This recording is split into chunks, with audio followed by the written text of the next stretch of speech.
अस्सलामुअलैकुम वरहमतुल्लाहि वबरकातुहू। प्यारे बच्चों, मैं तारिक मोहम्मद सर 8वीं जमात के तलबा को उर्दू और जोग्राफ़िया का सब्जेक्ट पढ़ाऊँगा इंशाअल्लाह। तो आज हम सबसे पहले उर्दू से अपनी तालीम का आगाज़ करते हैं। सबसे पहले हम उर्दू में हमद बारी तारा का मुताला करेंगे। हमद बारी ताला अमीर मीनाई साहब इसके शायर है। आप स्क्रीन पर देख रहे होंगे। Page number 63, page number 63। आपसे मैं गुजारिश करता हूँ कि आप अपनी किताबें ओपन कीजिए उर्दू की। जब ये वीडियो देखें आप तो किताबें सामने होनी चाहिए आपकी। पेज नंबर 63, इस पर हमद बारी ताला दी हुई है, अमीर मीनाई साहब जिसके शायर है। इसमें सबसे पहले बताया गया है, पहली बात हम उसका जायज़ा लेंगे। पहली बात में ये बताया गया है कि अच्छी बात वो है जो सलीके से कही जाए और बेहतरीन बात वो है जो खुदाए बरतर के लिए की जाए। देखिए, सबसे अच्छी बात वो है कि जो सलीके के साथ, खुलूस के, मोहब्बत के साथ कही जाए, यहाँ पर बताया गया है। और बेहतरीन बात वो है जो खुदाए ताला के लिए की जाए। बेहतरीन बात अल्लाह ताला की तारीफ़ बयान करना, अल्लाह ताला की कुदरत बयान करना, ये बेहतरीन बात कहलाती है। आम तौर पर शायर अपनी शायरी का आगाज़ अल्लाह की तारीफ़, उसकी सिफ़ात के बयान और उसके बारे में गुफ्तगू से करता है। ऐसी शायरी को हम्द कहते हैं। देखिए, हम्द की जो तारीफ़ है वो ये है कि शायर अपनी शायरी में अल्लाह ताला की सिफ़ात, अल्लाह ताला की तारीफ़, अल्लाह ताला की बेहतरी को बयान करता है, वो हम्द कहलाती है। अल्लाह ख़ुद भी इस बात को पसंद करता है कि उसके बंदे उसकी तारीफ़ और हम्द सना करे। बेशक अल्लाह ताला अपनी तारीफ़ सुनना पसंद करता है। बंदा आजिज़ी के साथ में उसकी तारीफ़ बयान करता है तो अल्लाह ताला उसकी हम्द सना को पसंद करता है। ये तो थी पहली बात। दूसरे में आप सेकंड पैराग्राफ देख रहे होंगे, उसमें जान पहचान बताई गई है। जान पहचान मतलब जो शायर है अमीर मीनाई साहब, इनके ताल्लुक़ से मालूमात। तो जान पहचान में अमीर मीनाई का असल नाम अमीर अहमद था। जो ये शायर है इनका असल नाम अमीर अहमद था। वो 1828 में लखनऊ में पैदा हुए। 1828 ईस्वी में ये लखनऊ जो शहर है वहाँ पर इनकी पैदाइश हुई। अमीर मीनाई ने यूँ तो शायरी की तमाम असनाफ़ में तबे आज़माई की, लेकिन गज़ल उनका ख़ास मैदान है। देखो, उर्दू अदब में अमीर मीनाई साहब ने काफ़ी कामयाबी हासिल की हर असनाफ़ के अंदर, लेकिन जो गज़ल है, गज़ल में वो महारत रखते थे। उन्हें ज़्यादा इंटरेस्ट, उनकी ज़्यादा तवज्जो गज़ल पर थी। उनकी शायरी में ज़बान की सेहत और रोज़मर्रा का ख़ुसूसी एहतमाम मिलता है। जो रोज़मर्रा के हालात होते हैं उनकी शायरी में इसका ज़्यादा असर नज़र दिखाई देता है हमें। अमीर मीनाई पहले नवाब वाजिद अली शाह के दरबार में से वाबिस्ता रहे। जो उस दौर में वाजिद अली शाह नवाब हुआ करते थे, उनका दरबार में इन्होंने अपना शायरी का फ़न दिखाया। फिर रामपुर से जुड़ गए। आखिरी वक्त में वो हैदराबाद चले गए। जब इनका आखिरी वक्त आया, जो दौर आखिरी था उस वक्त में ये हैदराबाद में जा बसे। अमीरुल लुगात उनका अहम कारनामा है। उनकी तसानीफ़ में मिरातुल गैब, सनम खाना, इश्क दीवान, नूर तजल्ली और अब्र करम नातिया मसनूइयाँ शामिल है। 1900 ईस्वी में हैदराबाद में उनका इंतकाल हुआ। देखिए 1828 ईस्वी में ये लखनऊ में पैदा हुए और 1900 ईस्वी में इनका हैदराबाद में इंतकाल हुआ। ये तो थी अमीर मीनाई साहब की जान पहचान। नीचे हम हम्द का मुताला करेंगे कि उन्होंने अल्लाह की तारीफ़ अपनी हम्द में किस तरह बयान की है। इसमें पहला अशार है कि दूसरा कौन है जहाँ तू है, कौन जाने तुझे कहाँ तू है। लाख पर्दों में तू है बेपर्दा, 100 निशानियों में बेनिशा तू है। तो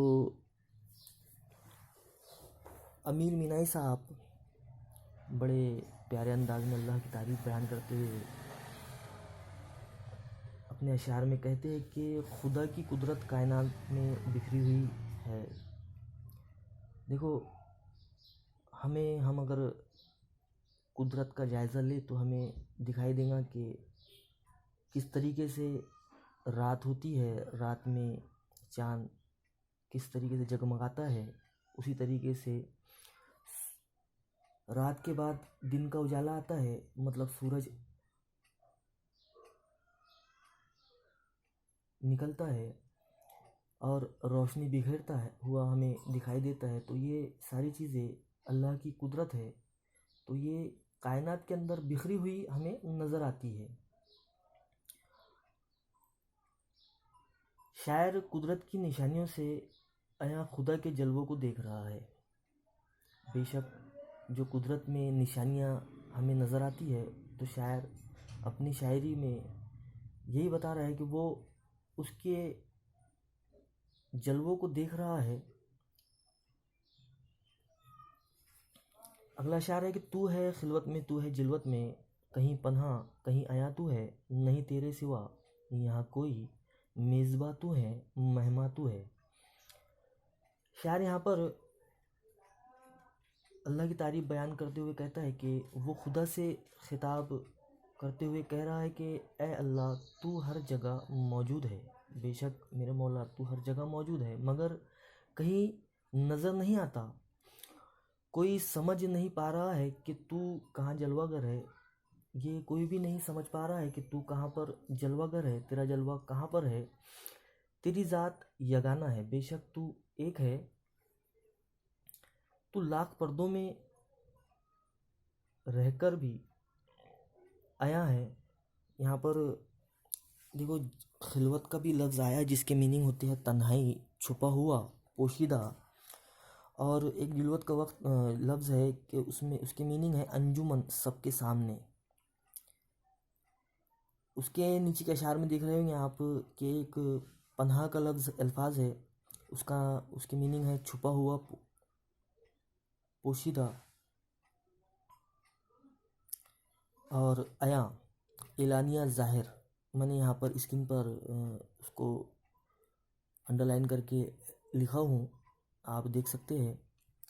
तो अल्फाज मायनी जो होते हैं आपके, उसको याद करने की कोशिश कीजिए।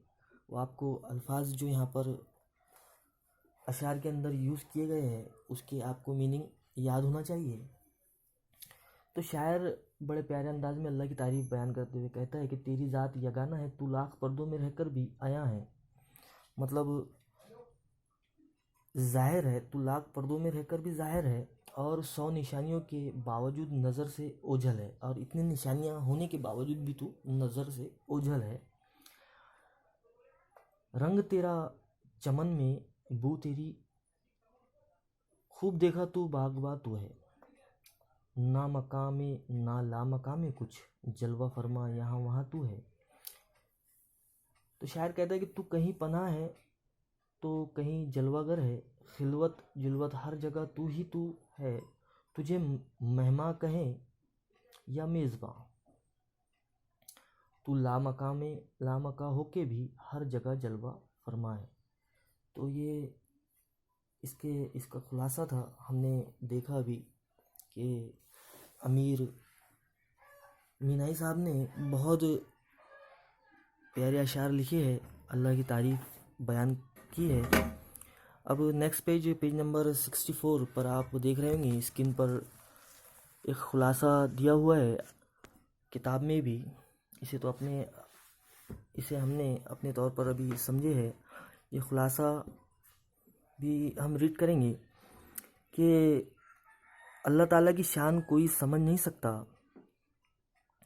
ये अजीब बात है कि लाख पर्दों के बावजूद वो हर जगह पहचाना जाता है, हर जगह उसके वजूद की निशानियाँ है, फिर भी कोई उसका निशान बता नहीं सकता। जिल्वत व खिलवत में वो मौजूद है, यानी उसकी कुदरत कहीं ज़ाहिर है तो कहीं छुपी हुई है। सारी कायनात उसी की कारीगरी है, सारी निशानियाँ उसी की कुदरत को ज़ाहिर करती है। हर जगह वो है। उसे शायर ने यूँ कहा है कि वही मेहमा है और वही मेज़बां है। बागे जहाँ में रंग रंग के फूल है, उनको रंग और खुशबू अल्लाह की कुदरत ही से मिले है। बेशक हर फूल और फल में जो उसकी खासियत है वो अल्लाह की कुदरत से ही हासिल है। वो ना मकामे है और ना लामकामे है, फिर भी वो सब जगह अपना जलवा दिखा रहा है। यहाँ पर भी बहुत अच्छा खुलासा दिया हुआ है। आप अपने तौर पर इसको घर पर रीड कीजिए और समझिए। इसके बाद आप नीचे देखेंगे अल्फाज मायने दिए हुए हैं। जैसा मैंने इसके पहले जिक्र किया है कि आप ये जो अल्फाज मायने जो दिखाई दे रहे हैं इसको याद कीजिए, ये आपको याद होना चाहिए। और नीचे मशकी सरगर्मियाँ दिखाई दे रही है, सवाल दिए हुए हैं, उसके हमें जवाब लिखना है। तो आप एक रजिस्टर या बॉन्ड बुक बना लीजिए। उसमें सबसे पहले